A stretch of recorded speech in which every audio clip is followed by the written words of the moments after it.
Recording in progress. En nombre de Dios y de la patria, damos inicio a la Comisión de Minería y Energía del Senado de este miércoles 13 de diciembre de este año 2023. La tabla, primero, cuenta. Señor secretario. Señor presidente, han llegado a la Secretaría las siguientes comunicaciones. Un oficio de la Superintendencia de Medio Ambiente con el cual da respuesta a una solicitud de esta comisión relacionada con las intoxicaciones ocurridas en Quintero y Puchéncaví, informando al respecto.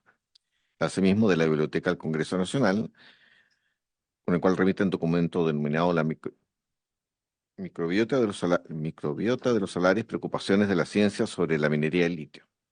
También se han recibido solicitudes de audiencia para el proyecto de modificación a la Ley 21.420 referida a patentes mineras. Dos, una del presidente del Grupo de Errázuriz, señor Francisco Javier Errázuriz, y dos del señor Raúl del Barrio, representante de RJR Salar, empresa Junior de exploración minera del litio. Eso es todo, señor presidente. ¿Se ofrece la palabra en relación a la cuenta?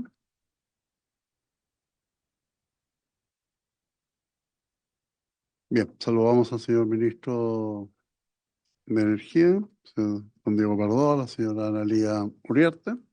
Y de acuerdo a la tabla, lo primero es, vamos a dar cuenta de la visita de trabajo a España, Francia y Bélgica por parte de miembros de esta Comisión de Energía. Y luego vamos a ofrecer la palabra para conocer antecedentes de las indicaciones que presentará el Ejecutivo en torno al proyecto de transición energética. Este informe es preliminar, el informe completo también va a ser desarrollado por esta comisión y va a quedar obviamente en todos los portales públicos de la Comisión de Minería y Energía, pero a partir de este minuto está este primer informe. La Comisión de Minería y Energía del Senado, en el marco de una invitación del Instituto de Idea Internacional, realizó una visita de trabajo a España, Francia y Bélgica entre los días 4 y 8 de diciembre del presente año. Dicha invitación fue financiada por la Unión Europea en el contexto de sus acuerdos de cooperación. La agenda fue preparada por IDEA Internacional en coordinación con la Unión Europea en base a la colaboración de nuestras embajadas en España, Francia y Bélgica, quienes propusieron reuniones en 4 tipos de orden: parlamentarias, autoridades regulatorias, visitas técnicas a empresas de energía y organismos internacionales. En cuanto a las reuniones parlamentarias, estas fueron las siguientes. Reunión con el Senado español, con miembros de la mesa del Senado que irían a la COP28, la senadora María Ángeles Luna, secretaria tercera, y el senador Manuel Fajardo, secretario cuarto, además de Raquel Marañón, letrada de las Cortes, especializada en cambio climático. Reunión con el diputado Juan Diego Requena, quien fue parte de la Comisión de Transición Ecológica y Reto Demográfico. Reunión en la Asamblea Nacional de Francia con el diputado Guillaume Casbarian, diputado de Eure et Loir, presidente de la Comisión de Asuntos Económicos de la Asamblea Nacional, competente en materia de minas y energía, para tratar materias relacionadas con las áreas de energías renovables. Reunión protocolar con los miembros del Grupo Amistad Franco-Chilena, con los siguientes parlamentarios de la Asamblea Nacional: Eleonor Caroy, presidente del Grupo de Amistad Franco-Chileno, diputada de los franceses en el extranjero y vicepresidenta de la Comisión de Asuntos Extranjeros; Yannick Monret, de RDA, vicepresidente del Grupo de Amistad; y Corinne Viñón, de Alto Garona, vicepresidente del Grupo de Amistad. Reunión en el Senado francés con el senador Didier Mandelli, ex relator del proyecto sobre ley de energías, para conocer experiencias legislativas respecto a las energías renovables. Reunión por el Parlamento Europeo con la eurodiputada Hildegarda Bentel, parlamentaria del área de energías renovables, eficiencia energética y transición ecológica, a fin de tratar materias relacionadas con la legislación de la Unión Europea en términos y en temas relacionados con las energías renovables. Reunión con la eurodiputada Inmaculada Rodríguez Piñero, presidenta de la Comisión Parlamentaria Mixta Unión Europea-Chile, a objeto de intercambiar experiencias en materia de legislación energética. En relación a las autoridades regulatorias, estas fueron las siguientes. Reunión en el Centro de Control de RDIA, autoridad encargada de asegurar el correcto funcionamiento del sistema eléctrico español. Además, es el transportista único del sistema eléctrico español y gestiona los sistemas de mercado eléctrico en España, con David Alvira, jefe del Departamento del Centro de Control Eléctrico, Cristina Parra, jefa del Departamento de Asuntos Parlamentarios, y además participó Gabriel Gugisberg, encargado por Chile en España. Reunión con OMIE, que es el operador del mercado ibérico de energía, quien gestiona el mercado mayorista diario e intradiario y establece el precio de la energía, con Carmen Becerril, presidenta de OMIE, y Rafael Gómez Elvira, director de Relaciones Institucionales y Marketing, a fin de conocer el funcionamiento del mercado eléctrico español. Reunión en la Comisión de Regulación de Energía de Francia, CRE, quien es el ente regulador francés de la energía y es parte del Consejo de Reguladores Europeos de Energía, C, con Olivia Fritzinger, directora de Comunicaciones y Relaciones Internacionales, Amélie Redontier, gerente de proyecto de la Dirección de Asuntos Europeos, Internacionales y de Cooperación, y Adren Muñoz, oficial senior de Relaciones Institucionales, a objeto de recibir información sobre la Comisión que garantiza que los mercados de la electricidad y el gas en Francia funcionen sin problema en beneficio de los consumidores finales y en consonancia con los objetivos de la política energética. En cuanto a las visitas técnicas, fueron las siguientes. Reunión Centro de Control de Energías Renovables de Acciona con Rafael Mateo, CEO, Milko Arraraz, gerente general de Acciona Chile, y Jaime Toledo, director de producción de energía Sudamérica, con el fin de conocer la experiencia en manejo y control de energías renovables y gestión de la producción eléctrica. También participó Gabriel Gugisberg, encargado por Chile en España.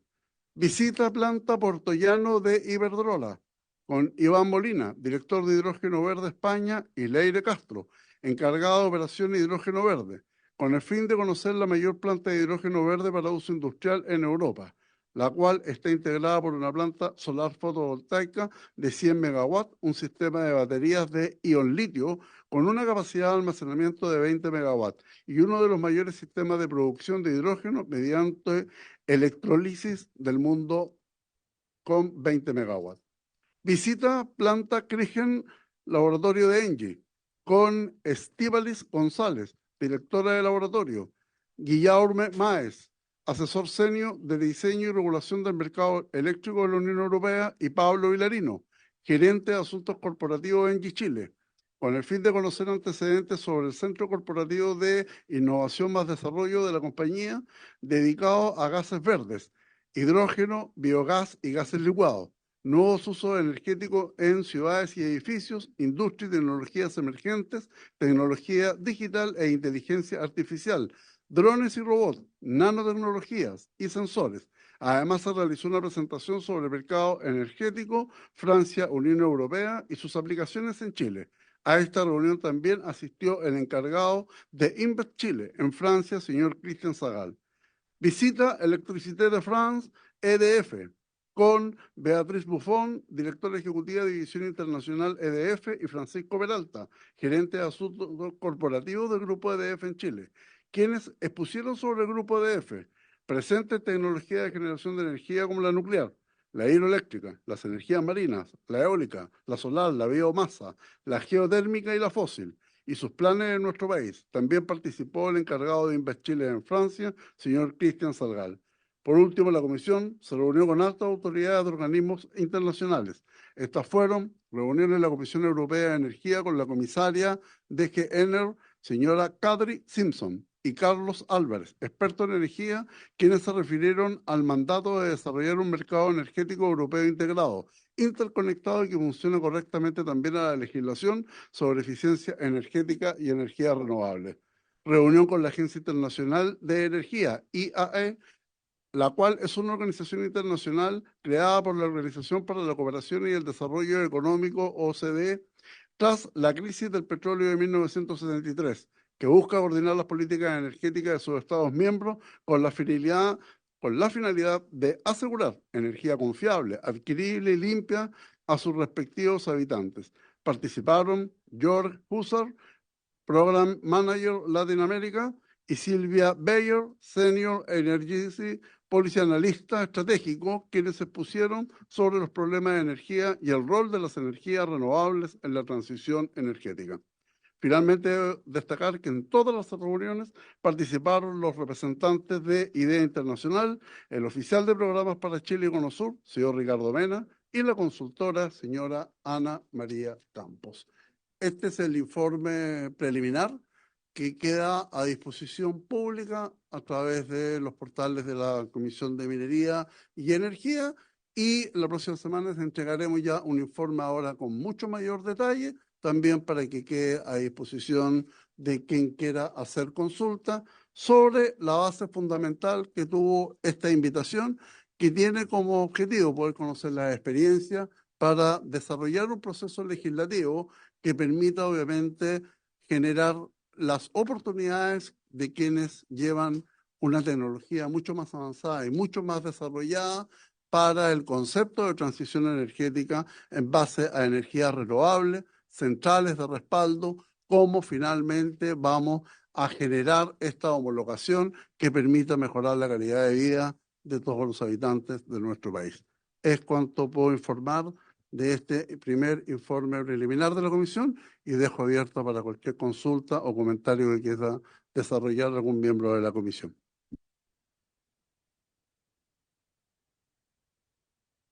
Senadora Ensberg.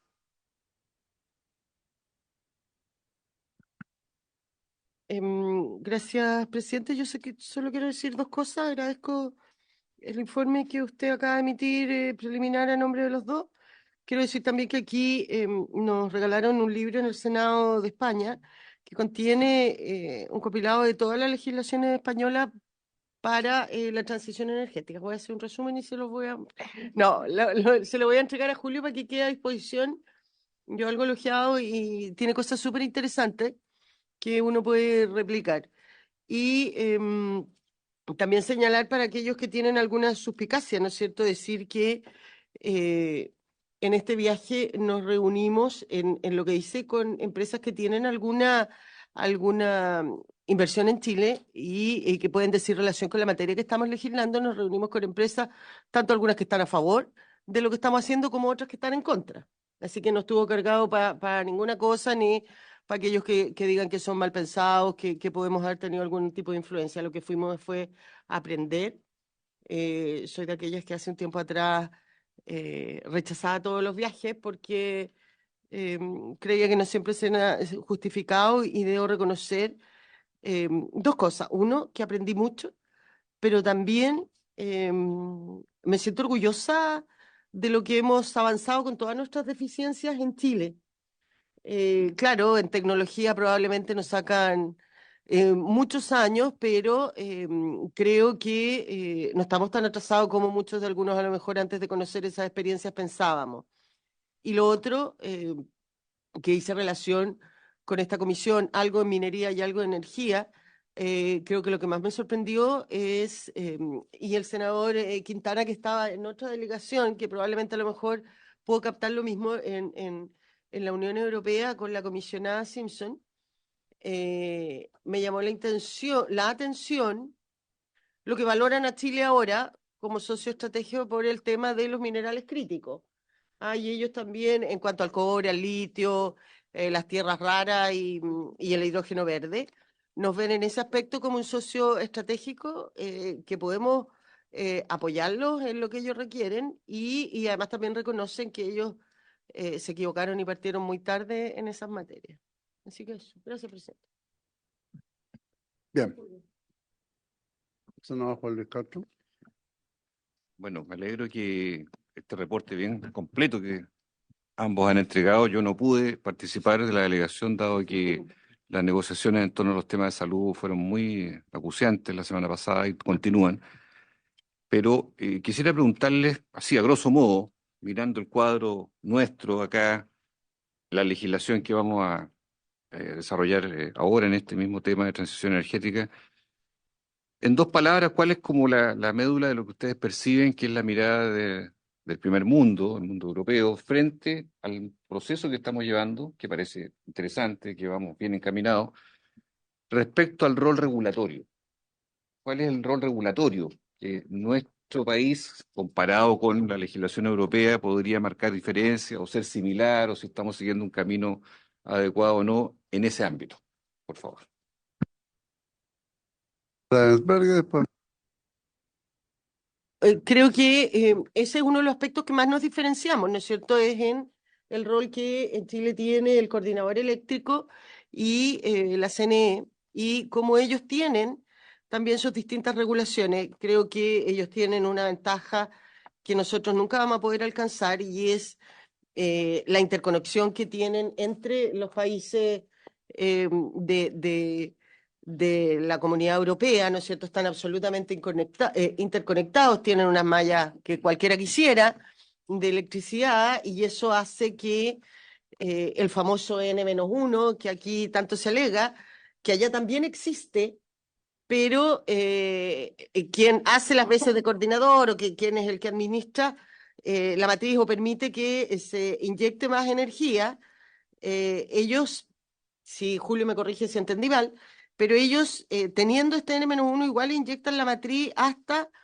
un 100%, una cosa así, porque cuando se les cae algo de respaldo, tienen mucho respaldo, y nos mostraban ahí en red eléctrica en España, que se demoraban 10 segundos frente a cualquier problema en conectarse y poner otra energía de otro lado.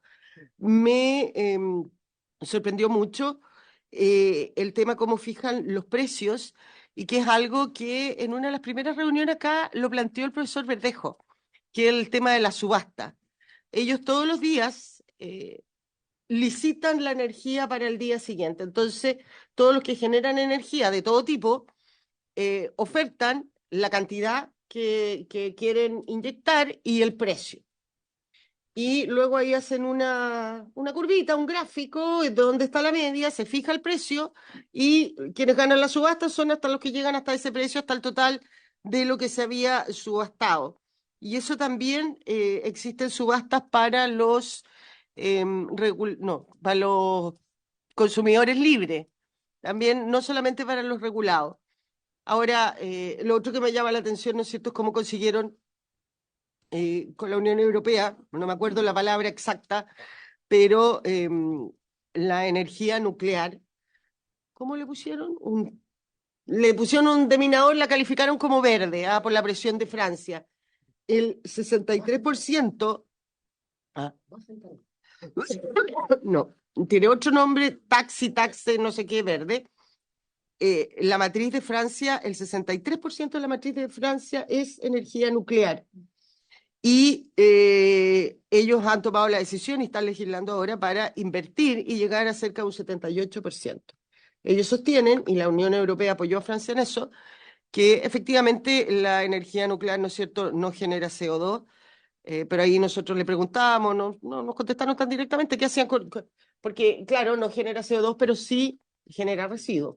¿Ah? Exactamente.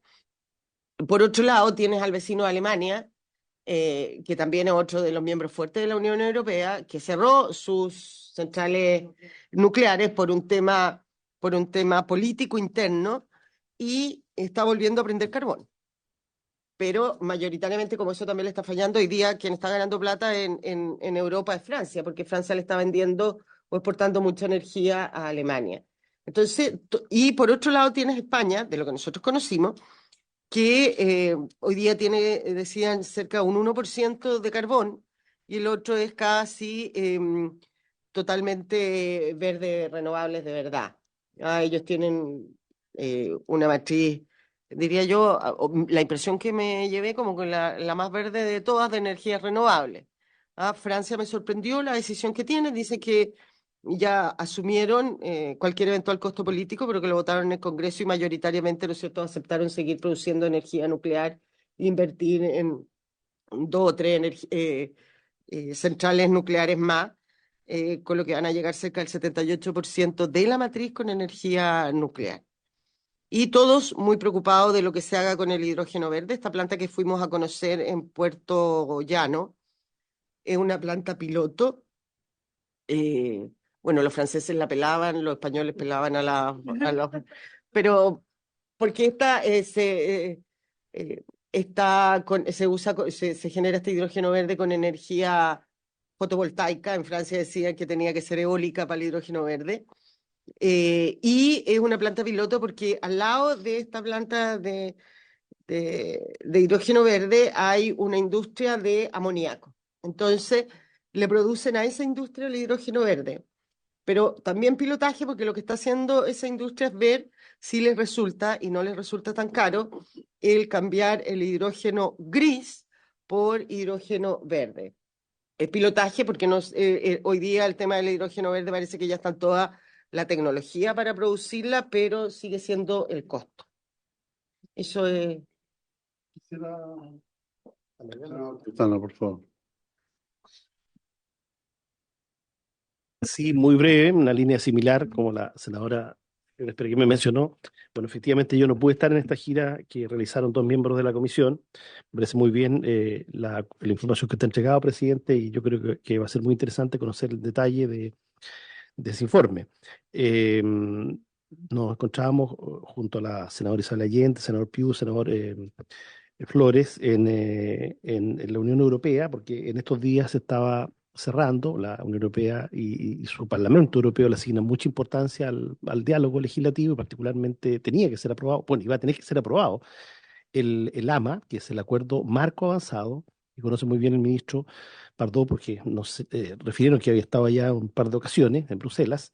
Y este acuerdo marco avanzado es una actualización de lo que fue el acuerdo del 2002, ¿no es cierto?, que significó un flujo muy grande de inversiones europeas en Chile, pero también de exportación de productos de todo tipo hacia Europa. Y esto se actualiza en temas perspectiva de género, sustentabilidad, energías renovables, todos los temas que hoy día probablemente se vislumbran de manera mucho más clara que hace 20 años. Entonces, yo creo que esto es de la máxima importancia. Entiendo que hoy día el canciller está firmando con la secretaria de la Comisión, la canciller alemana, no la canciller, pero es de origen alemán, está firmando este acuerdo. Entonces, esto está muy en línea con lo que hicieron dos miembros de la Comisión. Tanto es así que nos informaban que el puerto de Amberes se está preparando ya, y hay acuerdos firmados, entiendo que en nuestra misión en Bruselas, en Bélgica, para cómo va a recibir el hidrógeno verde. Fíjate, eso sí que es comprar en verde, porque todavía no lo producimos y ya están viendo cómo va a ser recibido el hidrógeno verde. No sé si comprar en verde o comprar en blanco, pero yo lo digo simplemente porque creo que nosotros todavía estamos muy retrasados. Creo que la iniciativa del gobierno está absolutamente alineada con los objetivos que uno puede percibir del mundo europeo. El interés de ello, concuerdo con la senadora Luz, es tremendo. Ellos están esperando este nuevo acuerdo que se firme rápido. Puede que tengamos una diferencia de tiempo porque el Parlamento Europeo, que tiene que aprobarlo, lo mismo que el Congreso nuestro, el acuerdo marco avanzado, se renueva, el Parlamento Europeo se renueva íntegramente, sus 700 miembros, en el mes de junio próximo.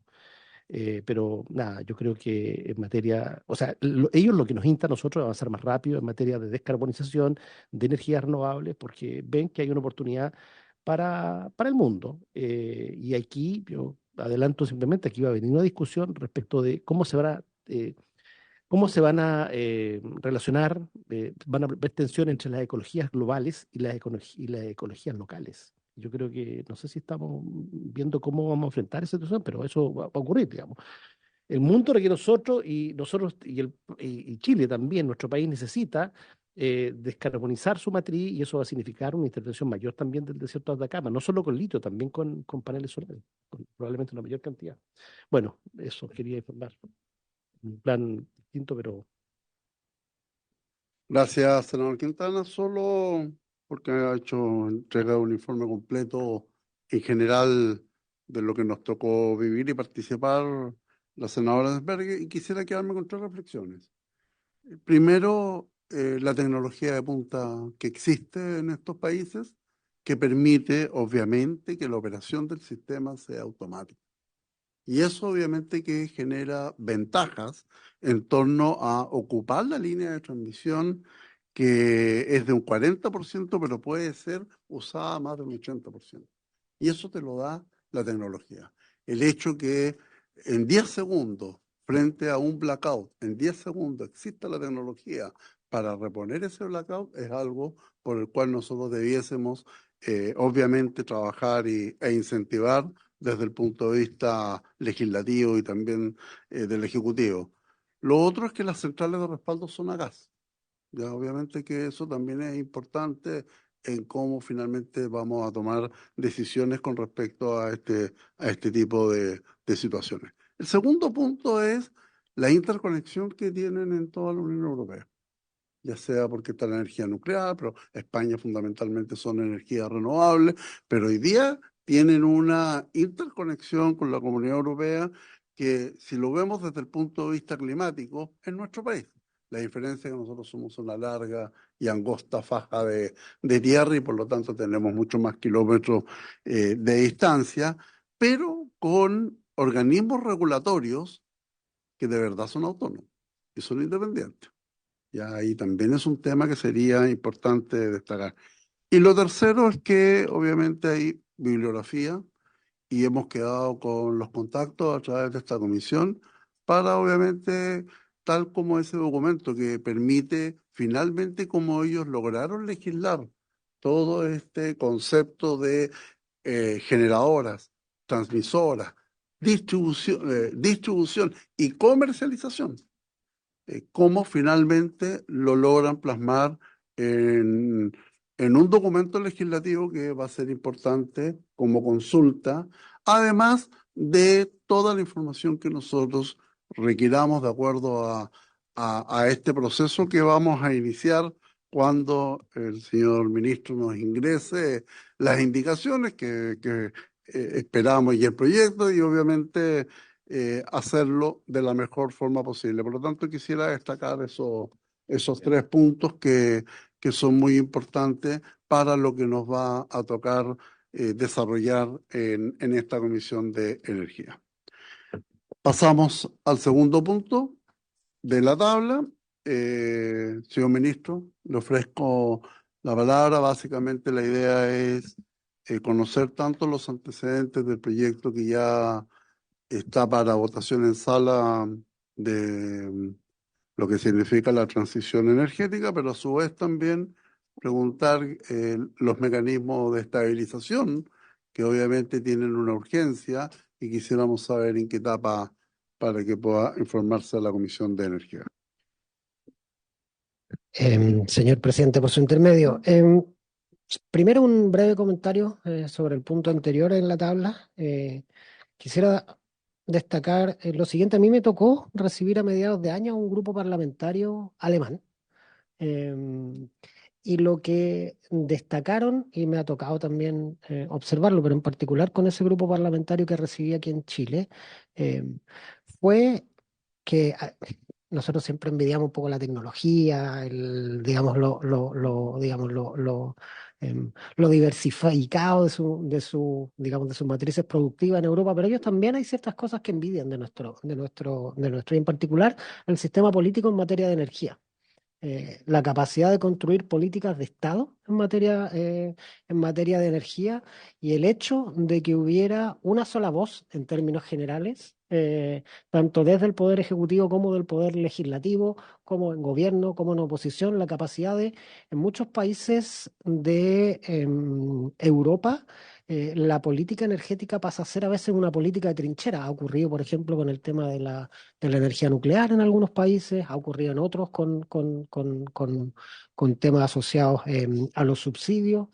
Nuestra capacidad de construir políticas de Estado y que tanto gobierno como oposición, como poder legislativo como ejecutivo sean capaces de construir una sola voz, efectivamente es algo que es admirado en el resto del mundo. Así que yo simplemente felicitar la gira. Nosotros hicimos una gira muy parecida con el presidente, con una agenda similar.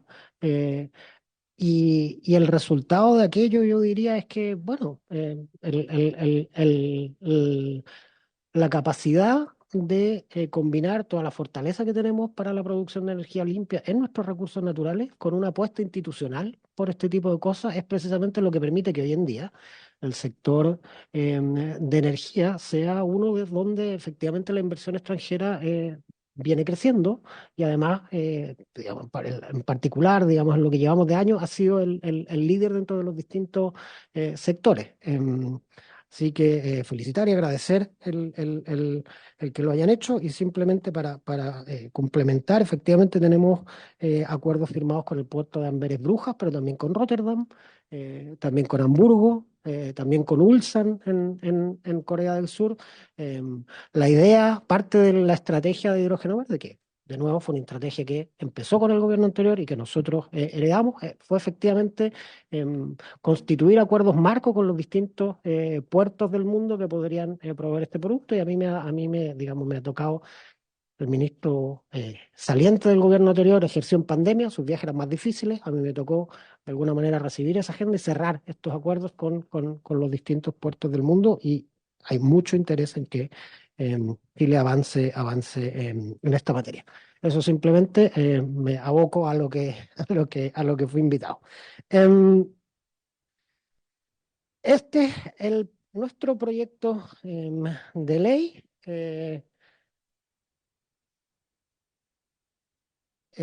Cuando finalizó la extensa ronda de recepción de interesados, acordamos en conjunto realizar una mesa que viabilizara o que, digamos, tratara de construir consensos en torno a 4 tópicos en particular.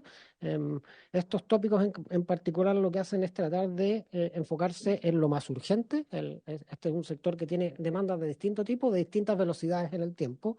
Y efectivamente, este era un proyecto muy extenso y algunas de sus disposiciones correspondían a temas institucionales que razonablemente pueden esperar. ¿Sí?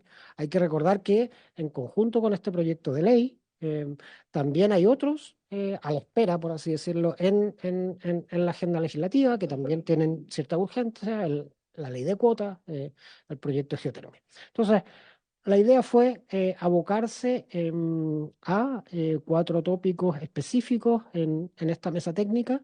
Es una mesa técnica en la cual yo participé personalmente en todas las sesiones. No en todas me pude quedar todo el tiempo, pero participé personalmente en todas las sesiones.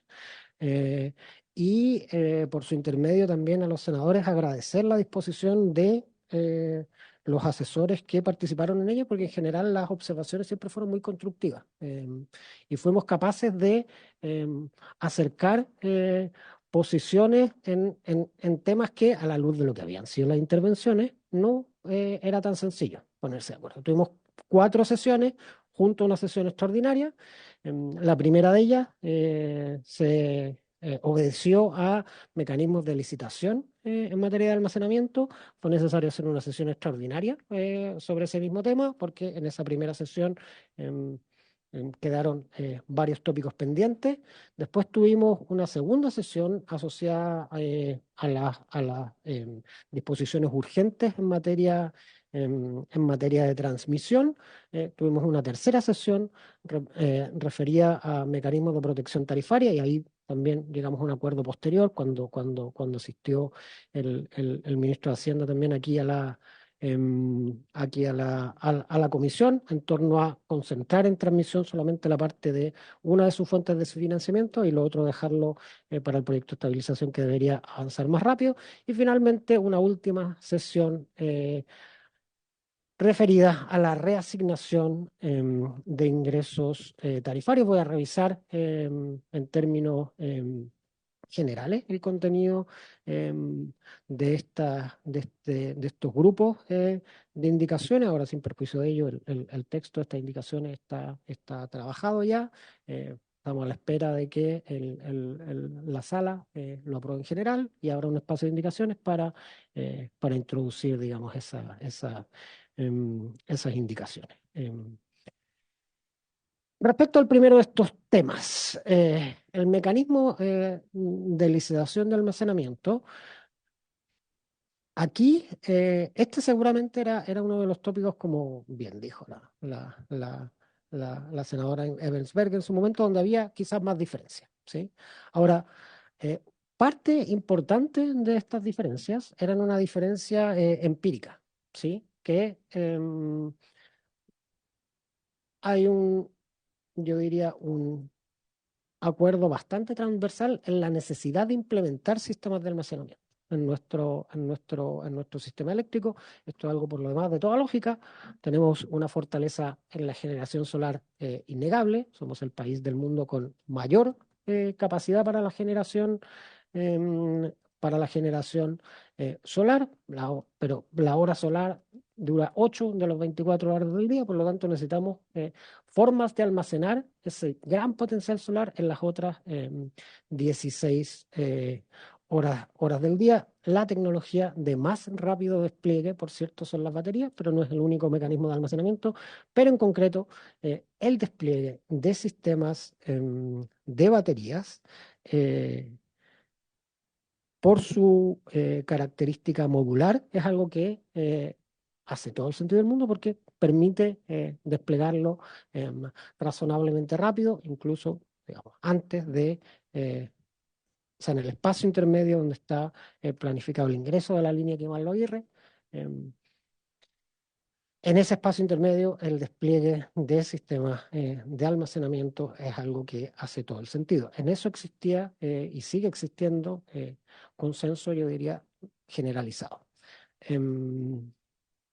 Había diferencias técnicas respecto de cómo diseñar un sistema que protegiera el bolsillo de los consumidores, y ahí se hicieron un conjunto de observaciones que nosotros en su mayoría acogimos, ¿sí? Que tienen que ver con no hacer solamente un diseño de licitación de infraestructura que traslade el pago de esa infraestructura al consumidor, sino lo que nosotros estamos trabajando es un sistema dual que tiene una licitación de infraestructura y una licitación de servicios de almacenamiento que permite limitar la exposición del cliente domiciliario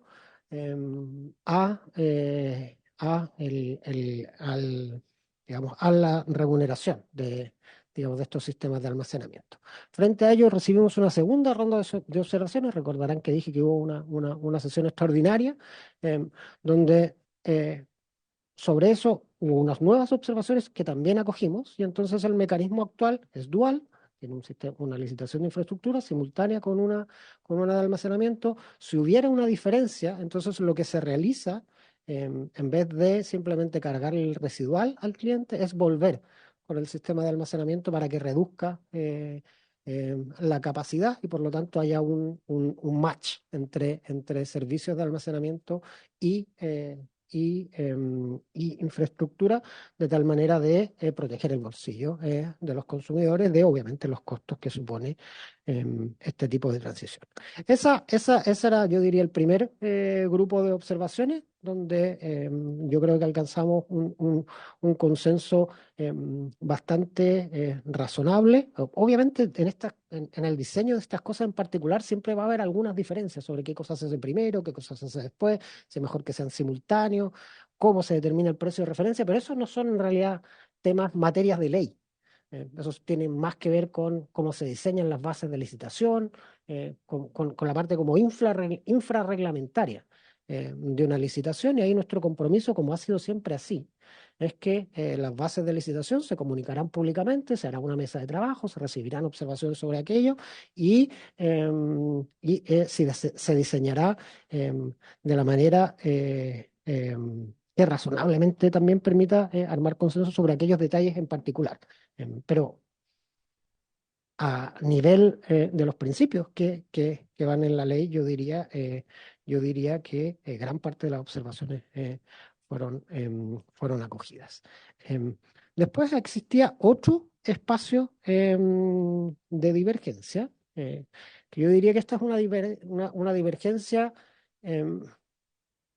más sencilla de resolver, porque es una diferencia empírica que apunta a cuál es la velocidad con la que está respondiendo el mercado, ¿sí? Que apuntaba a si era o no necesario un mecanismo de licitación, ¿sí? Y aquí nuestra propuesta fue dividir la discusión en dos espacios distintos. Lo inmediato, ¿sí? Esto es sistemas de almacenamiento que deberían estar funcionando el 2026, ¿sí? Para efectivamente ayudarnos con la coyuntura muy inmediata. y otras políticas de fomento de sistemas de almacenamiento para los años subsiguientes. ¿Sí? En el caso de lo segundo, de las políticas de almacenamiento para años subsiguientes, parte de las observaciones que acogimos y que resultaban razonables, es que efectivamente en el proyecto de ley de cuotas hay una cuota para las horas no solares, ¿sí? O sea, hay una cuota para todas las horas, pero solo uno puede pensar que esa cuota va a generar una diferencia relevante en el caso de las horas no solares, ¿sí? En el proyecto de ley de cuotas, que fue aprobado por la Cámara de Diputados, hay una cuota de un 40% para cada uno de los bloques horarios. Tenemos 3 bloques horarios, entonces ese 40%, claro, para el bloque solar es irrelevante porque lo vamos a cumplir de todas maneras. Digamos, recordar que hace un par de semanas tuvimos 93% de generación limpia en ese bloque, entonces ese 40% no es particularmente complejo cumplir, pero sí va a ser complejo o sí presenta desafíos tecnológicos en las horas no solares, en las horas oscuras. ¿Mm? Y esa cuota lleva aparejado un mecanismo de licitación. Entonces es correcto la observación que se nos mencionó en su momento, que había una especie de superposición entre la política que tiene que ver con el 40% de horas solares y una licitación de infraestructura, y que por lo tanto lo razonable era tener esa discusión en esa otra oportunidad. Porque además, como son sistemas que vienen después del 2026, no tienen el mérito de urgencia que informa precisamente digamos, este conjunto de indicaciones. Entonces, esa observación también fue acogida, entonces simplemente vamos a tener una licitación transitoria, ¿sí? Entonces, para ir recopilando, es una licitación transitoria con un sistema dual que protege el bolsillo de los consumidores. Respecto de esta licitación transitoria o de emergencia, todavía había observaciones respecto de si era o no necesaria. Y eso sí es una, digamos, diferencia empírica, que apunta a qué tan rápido se está desarrollando el mercado privado de provisión de sistemas de almacenamiento, qué tan rápido se está implementando sistemas de almacenamiento sin la necesidad de una licitación. Y eh, hay una posición que es, de alguna manera, la que nosotros hemos planteado, que es que hasta el momento, si uno mira los sistemas que están en operación, qué sé yo, los ciento y tantos gigas que tenemos, cientos y tantos megas que tenemos en operación, y los que tenemos declarados en construcción, y por otro lado, uno mira la meta de 2 gigas que nos fija el coordinador para efectivamente ese espacio de tiempo, la diferencia es grande. El participantes de la mesa, en particular aquellos que ven el desarrollo del sector privado con mayor optimismo, piensan que el ritmo para llegar a los 2 gigas va a ocurrir durante el próximo año, de manera natural. Y de hecho, si uno observa lo que han sido los planes de inversión de las distintas empresas de generación que han salido estos días, porque tienen sus días de inversionista o van cerrando sus planes de inversión, efectivamente hablan de redoblar las inversiones en sistemas de almacenamiento. Entonces, la propuesta nuestra, que a mí me parece que es una propuesta muy razonable, teniendo en cuenta que esta es una duda empírica, es vamos a establecer una fecha en la cual se va a revisar los sistemas de almacenamiento que están declarados en construcción o que están en operación, ¿sí? Y eso se va a restar respecto de esta meta, y entonces el diferencial sería susceptible de hacer una licitación. De tal manera de que si ese diferencial no se cumple, o sea, si ese diferencial no se cumple, tenemos una herramienta para permitir fomentarlo, y si se cumple de manera orgánica, por así decirlo, por parte del sector privado, la licitación no se realizaría, sino una licitación eventual. ¿Por qué fijarse en la idea de declaración en construcción, que eso es algo que quizás merece una pequeña explicación. La declaración en construcción. La declaración en construcción es un trámite específico que se hace ante la Comisión Nacional de Energía. Que la gracia de la declaración en construcción es que aquellos proyectos que están declarados en construcción son los que tienen financiamiento, ¿sí? Ya sea porque ¿cómo? Es parte del proceso en miras a incorporarse, pero no requiere la construcción del sistema. Es anterior a la entrada en operación, por supuesto, ¿sí?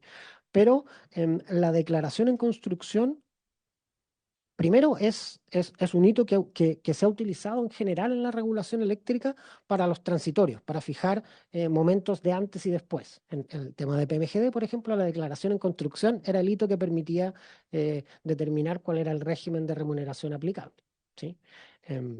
Esta declaración en construcción, esencialmente, implica que tiene cerrado su financiamiento, ¿sí? Entonces, digamos que en algún momento del próximo año, antes de determinar la realización de esta licitación, se va a evaluar el mercado de manera formal y se va a contar la cantidad de proyectos que están declarados en construcción y los que están en operación. Ese número se resta de la meta, de esta meta de 2 gigas, y el diferencial sería lo único que se licitaría. Si ese diferencial no existe, la licitación no se realizaría porque no sería necesaria. De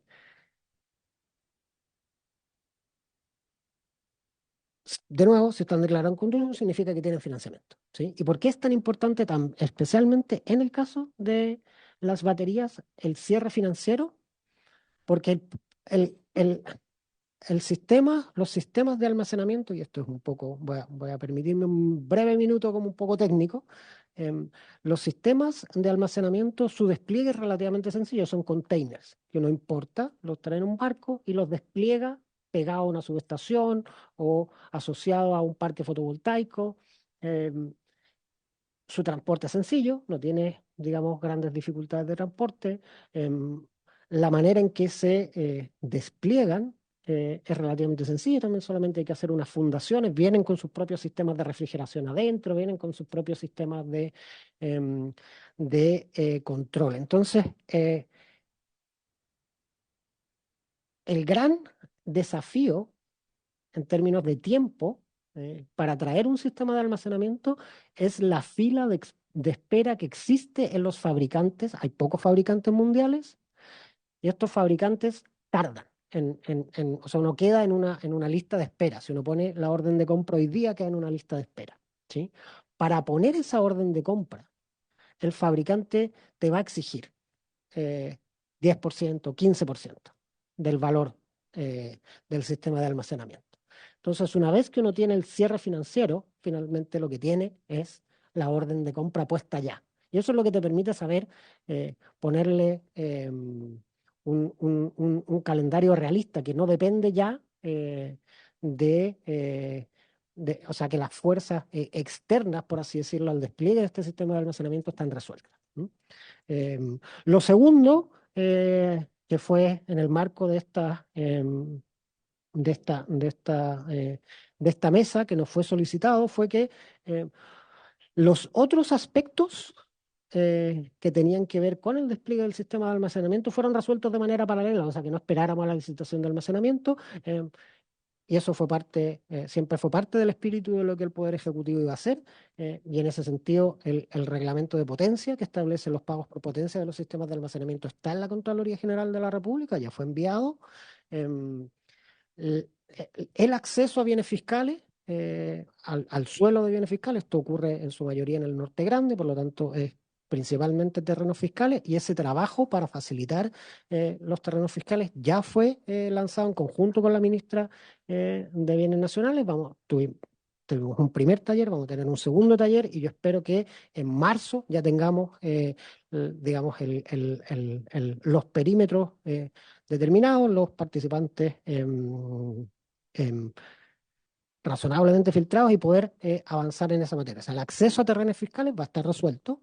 la parte de los pagos de potencia también está en vías de ser tomada de razón por parte de la Contraloría General de la República, y lo que tiene que ver con las autorizaciones ambientales, hubo un pronunciamiento de la Dirección Ejecutiva del Sistema de Evaluación Ambiental que señala que no hay tipología de ingreso específica para los sistemas de almacenamiento, por lo tanto no necesitan pasar por el sistema de evaluación ambiental por la tipología de la tecnología. Si están cerca de un parque nacional o esas otras cosas, eso ya son otras tipologías de ingreso que podrían afectarlo.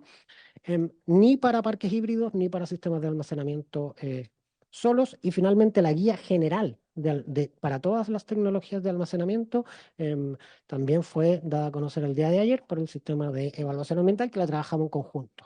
Así que toda la parte reglamentaria también ha sido ya debidamente trabajada por el Poder Ejecutivo, y lo que vamos a presentar, solo para recapitular, es un mecanismo eventual, sujeto a control de mercado, transitorio, o sea, por una sola vez, y en caso de licitarse, la diferencia va a ser con este sistema dual que permite proteger el bolsillo de los consumidores frente a la necesidad de viabilizar una inversión de este tipo. Este era el más detallado, por eso tomé un poco más de tiempo en explicarlo. En lo sucesivo voy a tratar de explicarlo más con mayor velocidad. Después, en temas que tienen que ver con transmisión, aquí el proyecto de ley original tenía muchas disposiciones en materia de transmisión, y hay algunas que tienen que ver con temas urgentes y otros que tienen que ver con temas estructurales. Todos los aspectos que tienen que ver con temas estructurales fueron dejados para más adelante, para enfocarnos en lo urgente. ¿Qué es lo urgente y por qué es urgente? Hay que recordar que, en particular, en la zona centro-sur, muchos proyectos de transmisión se vieron afectados por el aumento de costos producto de la pandemia. Y eso supuso que muchas obras estuvieran atrasadas, muchas otras también estuvieran directamente abandonadas, o sea, sin un contratista.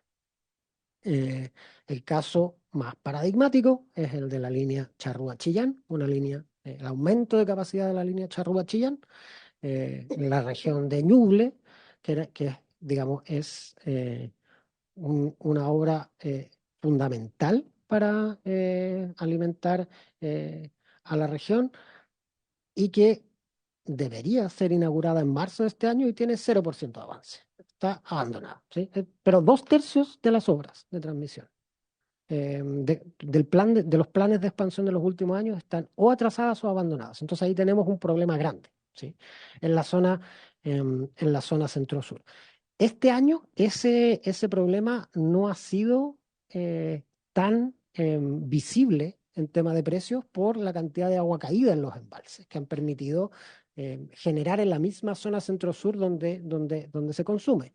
Pero frente a un año seco vamos a tener un problema similar al que tuvimos el año 22, con precios nodales muy altos, ¿sí? Si es que no somos capaces también de resolver esta situación. Y para ello propusimos dos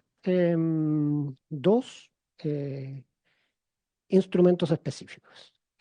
El primero es un mecanismo transitorio de revisión del valor de inversión. Y aquí, ¿qué es lo que ocurre? Hay obras que aumentan su valor de inversión. Muchas de este atraso se deben a que aumentaron el valor de inversión, pero el proceso tradicional de relicitación es muy lento, y significa que uno se demoraría 2 años más o menos, ¿sí? Para esencialmente hacer una obra que ya está atrasada. Y básicamente nuestro país no puede esperar 2 años a que estas obras estén funcionando. Entonces, la preocupación que ahí existía de parte de algunos de los participantes de la mesa era doble. Por un lado, que esto fuera efectivamente extraordinario, y por otro, que hubiera umbrales para el aumento, ¿sí? De tal manera de que no fuera infinito el aumento del valor de inversión. Y ahí se establecieron algunos umbrales que fueron conversados en la mesa, por cierto, y también se estableció un proceso de iteración técnico que asegure que el nuevo BI, el nuevo valor de inversión, efectivamente tenga el respaldo correspondiente. El límite de 20% adjudicado que vamos a proponer se justifica en que de alguna manera este es un límite histórico. Siempre podría ser un poco mayor, un poco menor, hay algo de, digamos, arbitrariedad en el número específico que uno determina, pero responde un poco a lo que han sido las prácticas habituales del sector. Y después tenemos un segundo grupo o sea, una segunda institución que tiene que ver con obras necesarias y urgentes. Hoy en día existe un mecanismo para mandatar obras necesarias y urgentes, pero su sistema de remuneración hace que nunca se haya usado, porque es un sistema de remuneración que de alguna manera no reconoce el costo comercial de generar esas obras y por lo tanto esas obras nunca se producen. ¿Cuál es el problema? El problema es que en nuestro sistema eléctrico, el sistema de planificación y de licitación está pensado como para grandes modificaciones. Pero hay modificaciones relativamente pequeñas, un cambio de conductor, un sistema de medición de temperatura dinámico, cambios en la orientación de crucetas que pueden disminuir la temperatura de la línea, aumentar su capacidad, o permitir medirla en tiempo real y así también aumentar su capacidad, o mejorar el desempeño de los equipos. Ninguna de esas obras se realizan. Son muy pequeñas para ser recogidas en nuestro sistema de planificación y como su remuneración no refleja el costo comercial de hacerla, digamos, los dueños de la infraestructura no lo hacen y como de alguna manera sirven a la generalidad del país, tampoco tienen una manera de encontrar un mecanismo privado para financiarla. Entonces, vamos a construir sobre la base de esta, digamos, de esta institución que ya existía, una manera de que estas obras necesarias y urgentes efectivamente se hagan conforme a su, digamos, valor comercial. Y aquí existían dos observaciones que también fueron recogidas. La primera, que esto no se transformara en algo excesivo. De alguna manera que una nueva línea, por ejemplo, una nueva línea Quimallo-Aguirre pudiera introducirse por esta vía y se saltara el proceso de planificación con todos los frenos y contrapesos que tiene. Y entonces, en ese caso, lo que hicimos fue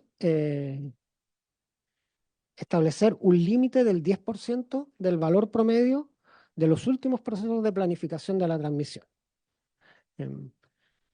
De alguna manera, el conjunto de estas obras pequeñas que se utilicen durante un año determinado no puede exceder este valor, lo cual asegura que sea efectivamente extraordinario, ¿sí? Extraordinario y razonablemente pequeño, ¿sí? Que se cumplan las dos condiciones. Y lo otro es que un mínimo de un 5%, o sea, la mitad de este 10% tiene que estar destinado a obras de ampliación, ¿sí? Y no a obras nuevas, o sea, que trabaje sobre infraestructura existente en vez de construir nuevos mecanismos.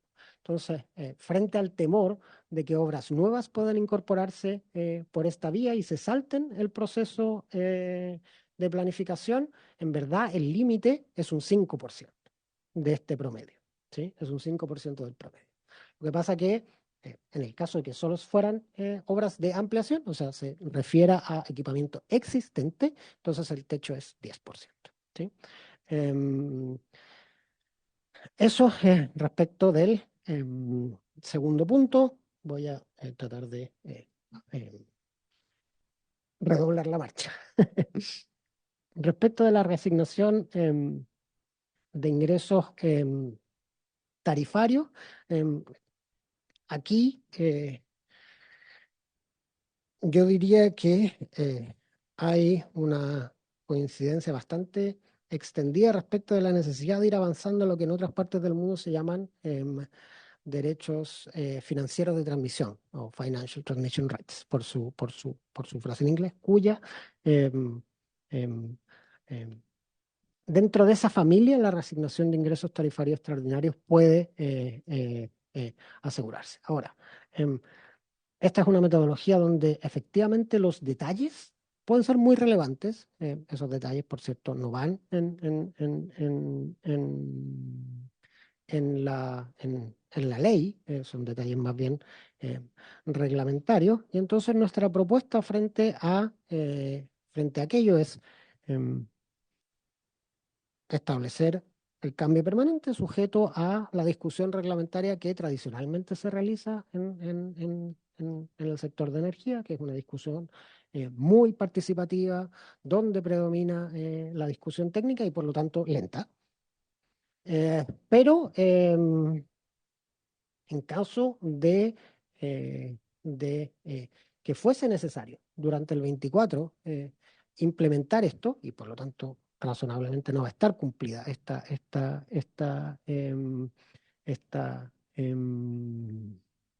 este tránsito reglamentario que es participativo y con predominancia técnica, se haría con algunos umbrales que se dejan explícitos en la ley, ¿sí? Eh, un umbral, digamos, hay un umbral mínimo que tiene que ver con la consideración de qué son ingresos tarifarios y también hay un umbral, máximo. Y tiene también una fecha límite para la aplicación de este mecanismo transitorio a diciembre del año 24. O sea, lo transitorio solamente podría ser durante el próximo año, en caso de que fuese necesario. Si tuviéramos un año con una hidrología similar a la de este año, no sería necesario. Pero si eventualmente enfrentamos una sequía compleja y volvemos a tener empresas que están en problemas de solvencia, podríamos tener que utilizar un mecanismo de este tipo y en ese caso sería con estos parámetros y de otro modo lo que vamos a hacer es discutir, es dar la discusión reglamentaria con el tiempo y la detención que corresponde. Finalmente, el aumento transitorio a fuentes emisoras de generación eléctrica. Este inicialmente la idea era incorporar en esta indicación todo lo que tenía que ver con un subsidio y su fuente de financiamiento, con un subsidio a hogares vulnerables y su fuente de financiamiento. Ahora hay una parte del financiamiento de ese subsidio, la parte que tiene que ver con el cargo por servicio público y la parte que tiene que ver con el aporte fiscal, donde razonablemente se avanzó hacia un consenso. Entonces, eso va a ir en el proyecto de estabilización, que digamos, va a tener una urgencia prioritaria. Y lo que quedaría sería lo que tiene que ver con una sobretasa temporal por el año 24-25. Recordar que esto es un impuesto que opera por año calendario completo, ¿sí? Son las emisiones de un año, ¿sí? Entonces, año 24-25, una sobretasa para financiar la extensión del subsidio a algo más de 1 millón de personas. Con el financiamiento que fue conversado en su momento a propósito de la discusión presupuestaria, se permite llegar a algo así como 850.000 hogares, 850.000 familias, o sea, más hogares, puede haber más de una familia en el hogar, 850.000 hogares. Esta sobretasa del impuesto al carbón permitiría extender la cobertura a un poco más de 1 millón de hogares. Aquí tenemos de alguna manera la tabla que hemos revisado en otros momentos, donde se muestra, digamos, esta relación lineal entre la cobertura y la sobretasa. Finalmente, también incluir también en esta indicación, en este artículo, el mandato para constituir una mesa de trabajo que evalúe específicamente las reformas al impuesto a las emisiones establecido en la ley 20.780. Las mesas de trabajo, en general, en este sector han sido bastante provechosas. Solamente recordar que en particular todo el trabajo técnico eh, para el desarrollo de este subsidio a clientes vulnerables, que es un tema que salió dentro de esta misma comisión, y parte de nuestra capacidad para responder rápido a esa demanda fue precisamente porque gran parte de los antecedentes técnicos ya estaban trabajados, y estaban trabajados en una mesa eh, que se creó por mandato tanto de esta comisión como de la comisión homónima de la Cámara de Diputados en materia de pobreza energética que sesionó durante todo el año, durante toda la segunda mitad del año 22. Ese trabajo técnico fue muy provechoso para reaccionar rápido. Por lo tanto, rescatar esa experiencia en esta mesa de trabajo en particular, entendiendo que la definición sobre digamos, estos impuestos correctivos permanentes es una definición que va a tomar tiempo, donde efectivamente las posiciones políticas están distantes, pero como se ha hecho en otras oportunidades en esta industria, donde hay posiciones políticas distantes, se informa con trabajo técnico y se trata de construir un espacio de común acuerdo. Eso es por su intermedio, señor presidente. Muchas gracias, señor ministro. Consultas.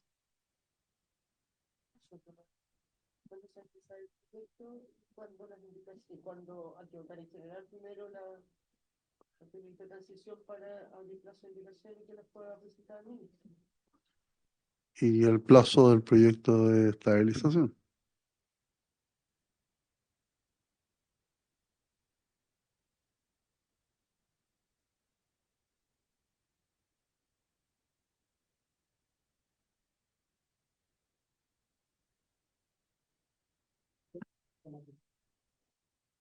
Solo comentarle y se lo vamos a hacer entrega, cómo lo hacen allá para declarar proyectos especiales. Ya tienen 3 mecanismos: la operación de trabajo de utilidad pública, la operación de interés nacional y los proyectos de interés general. Y finalmente, obviamente con participación ciudadana, logran generar las condiciones para poder tener un proceso de obras necesarias y urgentes para la transmisión. A lo mejor deberíamos buscar alguna fórmula que nos permita aprender de acciones que se están desarrollando y que a lo mejor nos podría ayudar para que la permisología, cuando se trata de un interés nacional, como obviamente son las obras de transmisión, para poder llevar energía más barata, a lo mejor sería un poquito más fácil ponernos de acuerdo. El secretario le va a hacer llegar copia para que el día de mañana a lo mejor lo vamos a incorporar en su presentación. Muchas gracias, señor presidente. El proyecto de Le tarifa, pediría que para que quede grabado, usaran el micrófono. Perdón, el proyecto de tarifas, ¿cuándo ingresaría, presidente? el proyecto, a ver, el jueves pasado tuvimos la última sesión con los asesores de los senadores. Hicieron algunas solicitudes de de repensar algunos cálculos. Estamos en ese proceso. Este es un proceso que toma tiempo porque, digamos, hay que conversar también con los asesores financieros y con esa parte. Pero el 95-99% del proyecto está listo. Digamos, son estos parámetros donde estamos intentando ver si podemos encontrar un horizonte temporal y una modelación que también satisfaga las observaciones que se hicieron ver durante la semana pasada. Sí, tiene que ser dentro de ustedes. Tiene que ser dentro de ustedes. Senador Proens.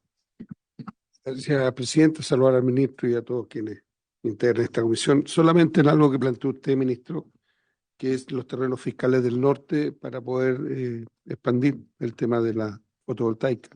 Solamente hacerle un alcance de algo que se ha dicho otras veces en minería, por eso lo voy a decir hoy día, porque acaba de salir un fallo donde están dos empresas, incluidos Cernogeamin, y una empresa privada tiene que pagar 400 millones de dólares por construir esto sobre posiciones de pertenencia minera. Entonces, como el Ministerio de Bienes Nacionales debe saber a quién le ha entregado y Cernogeamin debe saber quiénes tienen pertenencia minera antes de meter al Estado la mano en el bolsillo por indemnizaciones, que se cercioren que realmente no hay nada que obstruya la ejecución de eso y que tampoco el Estado tenga que pagar el día de mañana. Gracias, senador. Senador Ensberg. Presidente, a mí agradezco la presentación del ministro. Efectivamente tenemos dos cosas que son más o menos urgentes, pero como aún va a quedar tiempo entre que presente, que den cuenta, que empecemos a discutir, lo que presente las indicaciones de transición, una vez que yo supongo que se podrá votar el próximo martes en general en la sala, pero quisiera pedirle, presidente, si el próximo miércoles podemos citar, tenemos una audiencia pendiente que a mí me hace mucho sentido, que es el coordinador. El coordinador eléctrico nunca ha estado en esta comisión, en estos temas. Entonces, creo que sería importante que lo escucháramos y escucháramos su posición también, antes de empezar ya a meternos de lleno en la revisión de los proyectos. ¿Solo coordinador, también Comisión Nacional de Energía? Sí, por cierto, no sé si tenemos a alguien, variando a alguien en la Comisión Nacional de Energía. Ministro. Por cierto, sería muy provechoso. Efectivamente, el estudio, estos 2 gigas de almacenamiento son precisamente de un estudio del coordinador y yo creo que sería muy provechoso tanto para la comisión como para la gente que nos sigue a través de la señal de streaming, que fueran, o sea, que el detalle de eso, de ese estudio fuera puesto a disposición de la ciudadanía y también, por cierto, de la Comisión Nacional de Energía, siempre muy disponible a acompañarnos aquí en la comisión. Muy bien. ¿Algo más? Ya, solo ojalá que el 1% no esté en teatino. Presidente, la facultad Senador presidencial existe hoy día. El presidente puede acelerar los proyectos, si él lo pide, pero tiene que declararlo de interés nacional. El presidente de la República lo puede hacer hoy. Con la experiencia que hoy día existe. Micrófono, por favor. Yo, la facultad que tiene el presidente hoy día, o que tiene el presidente, es saltarse el RS. Esa es la facultad presidencial que existen, de proyectos que son declarados de interés nacional, con inversión pública. El presidente puede, ¿no es cierto? Y esto está visto generalmente para inversión en zonas rurales que los RS muchas veces no dan. El presidente puede, por ser un proyecto de interés nacional, saltarse el RS. Eso es lo que yo sé. Ignoro lo que dice el senador Pro, que si existe sería fantástico, pero la facultad presidencial que yo conozco es esa, la LR. Sí, pero, presidente, pero No, solamente para ahondar en el tema. Cuando se está solicitando la carretera hídrica, trayendo agua del Biobío al norte, se le pedía al presidente, era una inversión privada, y se le pedía al presidente de interés público para poderla ejecutar. ¿Cuál es la obligación mayor? Es que si se hacen inversiones de estudio y finalmente no se ejecuta, el Estado se queda con los proyectos y devuelve la inversión hecha por los estudios. Eso es todo.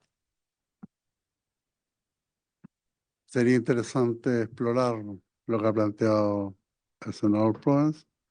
No sé si la Secretaría de la Comisión pudiera explorar este tema para que nos puedan entregar algún documento. Bien, si no hay más palabras, habiéndose cumplido el objeto de la comisión, se levanta.